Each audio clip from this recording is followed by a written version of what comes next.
Welcome to the Still Grizzlies channel. Today we're looking at the top 3 reasons I think you should not pre-order games and some refuting of that for y'all. You may ask, what is pre-ordering? In case you're not familiar, it's pre-ordering a video game by paying for it or setting down a deposit on the game before it has even released. You can do this for either a physical copy or digital. If you do the physical, the payment normally can be delayed as you can pay to reserve a copy, then pay the remaining balance once you pick it up. Amazon or other shipping services will charge the card for the full amount the date it ships. However, if you purchase digitally, it will charge you right away on PlayStation, and if you have a credit balance on Xbox, it will take from that. Otherwise, it will charge your card 10 days before launch. Here are the top 3 reasons why you should not pre-order. 1. You're taking a risk with the game's quality. When you pre-order a game, you're paying for it upfront based on the marketing campaign, or that glossy E3 trailer you saw. Sadly, most times there are embargoes on trailers, reviews, or gameplay footage before the game comes out, so you have no way of seeing if that glossy E3 trailer you saw matches up to the final product. A great example, and I hate to use this, but in 2016, No Man's Sky came out with the idea it would be a fully procedurally generated space adventure game, with the claims if you saw a planet, you could go to that planet. The developers claimed they could create up to 18 quintillion planets. That's a lot of planets. As most people saw this as a huge win, they got super excited for the game until it was released. It received tons of criticism for lacking a lot of that promised content. Sadly, the devs' response was lacking pretty much silence at first.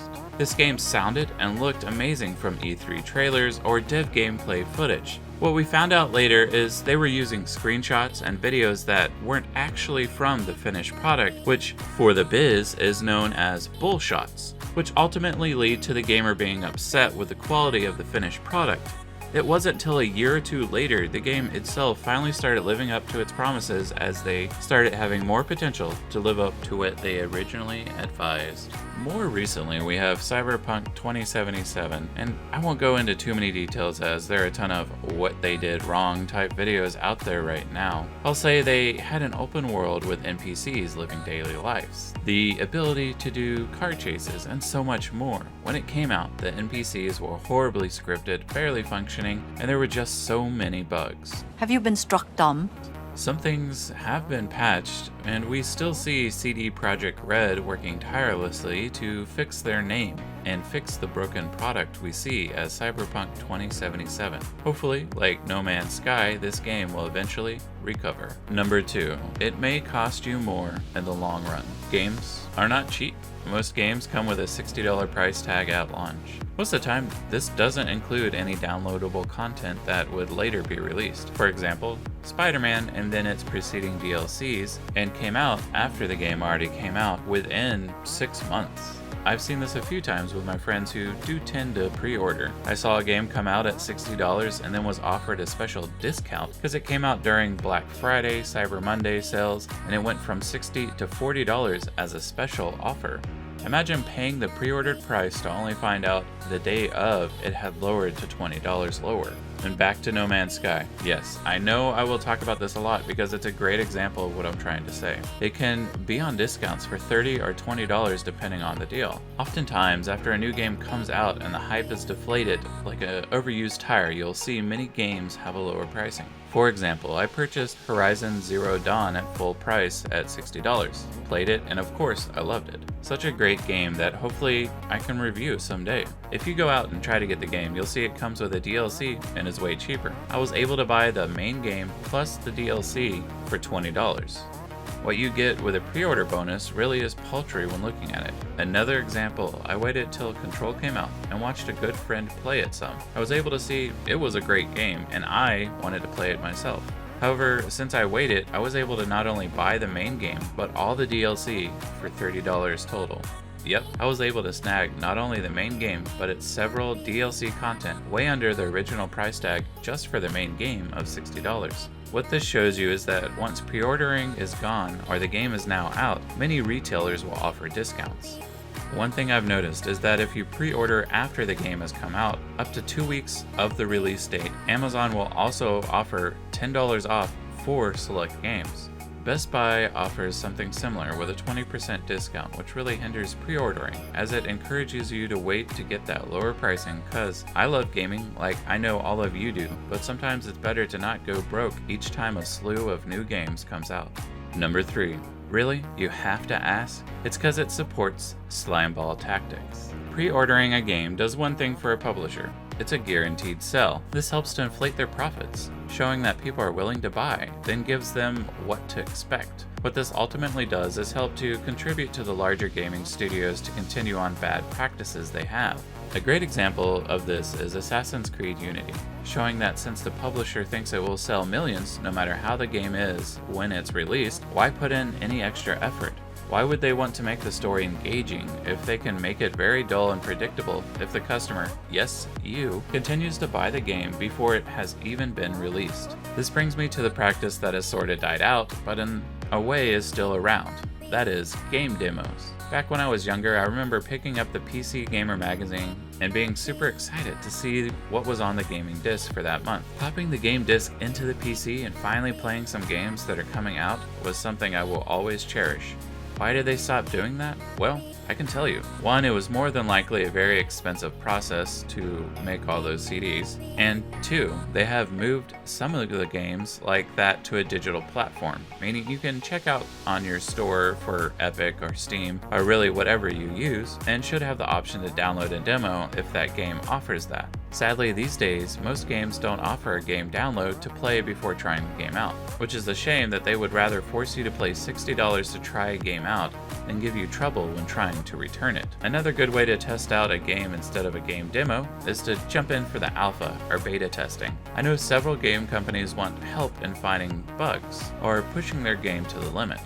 On occasion, most will offer a unique experience to play the game before it's ready and test out the bugs. However, some companies still wanting money have restricted some games to a pre-order to buy to play the game. To provide pre-order bonuses, companies offer really stupid stuff. For example, you can buy different standards for the game, meaning a regular copy for $60, a collector's edition which could be over $100 or higher depending on the game and what is offered, or a special edition for roughly $70 to $90 depending on the game and what is offered. Fallout 76 is a great example of a waste of money. The collector's edition offered a duffel type bag with a power armor helmet, a map, and some small toy figurines, which is a really cool concept till people started to get their pre-orders and the duffel bag turned out to be a canvas bag, not really worth getting, and the helmet seemed great and the rest just wasn't worth getting, especially not for a whopping $200 for a game that was missing other people in it. I think I have pretty much covered why you shouldn't order a pre-order game. It helps promote that slimeball tactic by the company, it can end up being very expensive, and you risk the game's quality. Now, I want to address some common misconceptions of pre-ordering that I am sure some of you will hit me back with. But Grizz, what about those pre-order bonuses? Most pre-orders, like I described, come with some in-game bonuses, and the ability to have some pretty cool tools. Unless you're a collector, that power armor helmet won't sit on display but in the attic collecting dust. While sometimes there are some nice in-game options like extra missions, boost, or cosmetics, these tend to not be game-changing in the long run. Some exclusive missions are maybe an Easter egg to a previous game, or a simple go here and do this type thing. Not something you'll go back just to play that specific game, wear that specific outfit, or drive that certain vehicle. It's just something the publishers throw in to help sell the game and give it some flair that we all know it doesn't really have yet. If you're a game collector, then I say go get those collector editions and break that bank. Sure, it may seem a lot up front, but having that thin plastic bag in your collections really showed that game publisher, didn't it?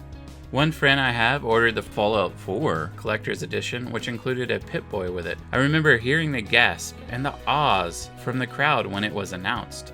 We just, the Pip-Boy is an important part of Fallout, and we love it so much. We made a real one. So this comes with our collector's edition.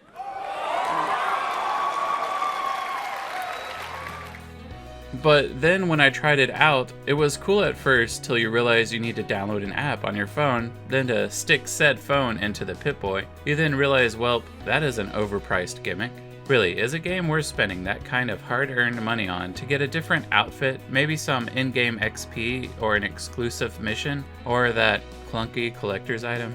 Grizz, that's lame. You get a hard physical copy I can grasp with my cold dead hands. Okay, I can answer that. At the time pre-ordering came out, it was sort of a solution for a problem. The problem, you ask, was shipping too many copies of a game to a store not knowing how much will sell. For the publishers, this is a waste of money. The best way to cancel that was to allow for pre-ordering to let them forecast how many games would need to be shipped. In process, it really doesn't sound that bad. It wasn't until it became a fad thing to get a game before it comes out, to say you got those exclusive rights, that pre-ordering became bad. Games like Call of Duty have taken over a large portion of the gaming community. Heck, I even play that from time to time. They started tagging on pre-order skins or XP bonuses. When they added loot boxes, that was the nail in the coffin for me. But that's a whole other video that I have to dive into at a later time. However, with games like Call of Duty coming in, sending out a new game each year, you tend to have stores overstocking the game. That way, on the release day, you can go pick them up without pre-ordering. Also, you can always get a digital copy the day of without going through pre-ordering. That's ludicrous. I love this franchise, and they have never done me wrong. Well, I know it's a tempting thought to order from a game company you have grown to love over time. I mean, getting a few extra bonuses and being able to push out some more XP sounds like a great option. Well, let me just throw out a few names. Tell me what you know of these games in the comments. Anthem, Assassin's Creed Unity, Fallout 76, and sadly Cyberpunk 2077. I could go into each of these and explain what they did to ruin those that had loved the company before, but it would be a whole video unto itself. So let me briefly explain. Anthem was a highly anticipated game that you would sit and ride around in a mech suit destroying enemies left and right. Plus, you got to play with your friends. It came out to be a buggy mess that ultimately ended up bricking the PS4, making it useless. Don't want a game like that at all. Unity was a next-gen game that was going to be set in more modern times, albeit 1789 following a smashing success with Black Flag. However, Unity came out with numerous bugs, making the game almost unplayable and had a lackluster story. And then we have Fallout 76, which was a hyped-up online version of Fallout 3 and Fallout 4, which turned out to be another buggy mess and an empty wasteland. Last, we have Cyberpunk 2077, which has so many bugs it's become a comedic meme around the internet.